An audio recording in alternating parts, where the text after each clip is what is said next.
Bem-vindos ao B de Barbário. A gente vai falar então de A Imensidão Íntima dos Carneiros, do Marcelo Maluf.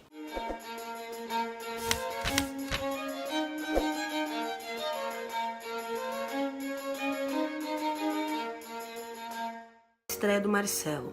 Ele já tinha escrevido contos antes. E eu acho que é um livro de estreia de muito peso. Quando eu recebi esse livro do Sabiá Livreiro, foi uma surpresa muito grande. Eu não sabia que o Sabiá ia me enviar kits anteriores, né? E aí eu fiquei muito surpresa porque foi exatamente esse livro que me levou a conhecer o Sabiá Livreiro. Eu fiquei muito encantada pelo título, A Imensidão Íntima dos Carneiros, e essa capa que é muito bonita e que inclusive, eu não lembro em qual das redes sociais, se não me engano no Facebook ou no Instagram, no Twitter, acho que é no Twitter, tem a foto completa da capa, que tem o resto do corpo do carneiro, né? E eu achei muito bonito ver a foto também, muito forte, muito impactante. E eu não fazia ideia do que esse livro dizia em momento nenhum, e eu já queria ler. E aí eu fui ler a orelha, então fiquei mais confusa ainda. Não porque seja uma orelha mal escrita, mas porque a orelha não quer te dizer o que é o livro. A orelha fala que vai contar a história do medo, de uma questão familiar. E você fica muito curioso para saber qual vai ser a abordagem e como isso vai acontecer. O que o Marcelo faz é contar a história então de um homem que, como ele, tem descendentes libaneses, que mora em Santa Bárbara do Oeste, interior de São Paulo, né? Isso tudo a gente vê ali pelo pé biográfico do autor. E aí ele vai contar a história então da família desse personagem, desse narrador, né, que vai falar diretamente com a gente. E ele vai começar de uma forma muito bonita, falando sobre carneiros que estavam ali se afogando no mar. E de repente ele começa a conversar com um dos carneiros que sobreviveram. E num primeiro momento, o modo como o Marcelo escreve é tão bonito, mas tão bonito, que você demora um pouquinho para perceber que é um homem falando com carneiros. E no momento parece um pouco estranho e não explicado, mas eu achei muito legal como o Marcelo soube segurar isso.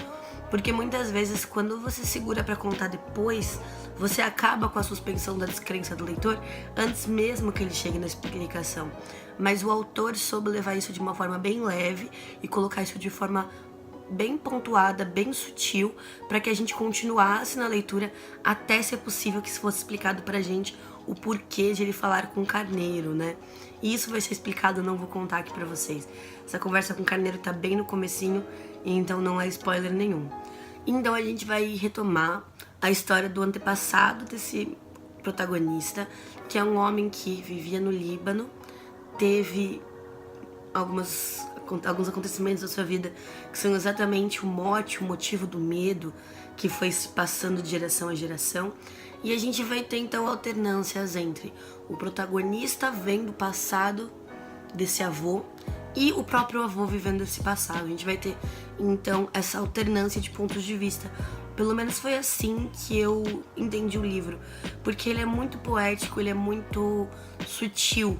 Então muitas vezes eu ia lendo, eu falava, meu Deus, calma. Eu li muitas páginas, a leitura estava me levando muito rápido e eu tinha que parar e tentar lembrar e assimilar o que eu tinha lido. É um livro com certeza que vale muito uma segunda leitura, porque já acostumado com essa poética do autor, a gente consegue prestar mais atenção nos detalhes da narrativa. Ele tem todo um quê que rememora um pouco das Mil e Uma Noites, essa questão da contação de histórias, da tradição oral e um pouco da catarse pela escrita, né?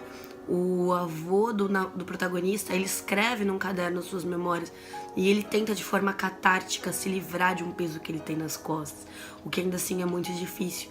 E é interessante porque como o avô escreve, o neto também nos conta a história. Então a gente tem essa questão da passagem do conhecimento, da passagem da história. E eu fiz muitas marcações no livro, que não dá pra ver muito porque eu usei flags amarelas, né? Mas eu tinha vontade de marcar tudo, e tinha vontade de marcar parágrafos bastante extensos. Ele fala muito sobre medo, sobre aproveitar a vida. Então, por exemplo, eu vou ler aqui um trecho da página 25. Eu terei de Assad apenas vestígios, relâmpagos de histórias. Abaixo dos meus músculos habita um sentimento de ausência, a falta de um lugar para apoiar os meus pés, um modo de viver sempre em suspensão, entre o céu e a terra, sem reconhecer um território que seja meu. Talvez por isso eu esteja aqui, para tentar compreender por que Assad guardava tantos segredos. Não é nada disso. Não estou aqui por Assad, estou aqui por mim mesmo. Egoísmo é a palavra certa. E Assad é o avô dele, né? Bom, é uma história incrível. Foi uma experiência de leitura maravilhosa. Mas é o tipo de livro que eu realmente terminei querendo devorar mais coisas. É um livro de 150 páginas, ele já é curto realmente. Mas eu li, eu comecei a ler ele no sábado à noite, terminei ele na segunda-feira. Mas isso só aconteceu porque eu tava muito cansada. Então eu tava lendo e aí depois de um tempo eu percebia que eu não tava mais conseguindo compreender. Eu até cheguei a voltar umas partes, né, pra ler de novo. Mas se eu tivesse num dia tranquilo, numa tarde de domingo com esse livro, ele iria facilmente. Ele tem capítulos curtos, ele tem sentenças curtas, ele tem uma fluidez no texto, ele te mantém muito engajado.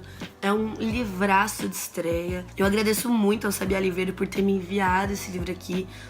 Eu percebi uma questão muito forte com o tempo de migrar para o norte do Tayeb Salih, por essa ambientação, por falar da religião muçulmana. Apesar de ser pouco, existe essa conversa com o muçulmano, existe essa conversa com alguns povos. E eu percebi como posso dizer? Eu percebi que eu tenho certa afinidade com metáforas, com assuntos bucólicos. Talvez porque eu tenho uma ligação muito forte com a natureza, né? E outra coisa que também me fez me sentir muito próxima foi quando o personagem ganha um carneiro e ele acha que é pra abate. E ele fala pra quem dá, pra mulher que dá pra ele, fala assim, mas eu não como mais carne. Falei que legal, né? Porque eu, como vegetariana, não tenho nenhuma representação, assim, nos livros.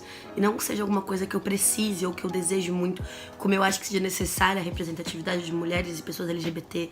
Mas não deixa de dar aquele sorrisinho no rosto quando a gente vê esse tipo de comentário, né? E aí depois, quando adicionei o Marcelo no Instagram, vi lá que ele era vegano, tá lá na biografia dele, assim como tá na minha, que eu sou vegetariana, militante, né? A gente milita por essas causas.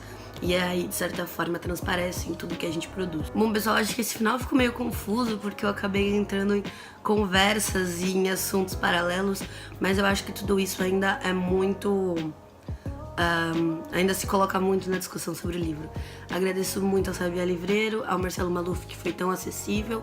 Espero que vocês tenham gostado desse vídeo. Se gostaram, se inscrevam no canal Canambalha com meu rosto, que vai aparecer por aqui, e dê uma olhadinha nos outros vídeos que também vão estar na tela.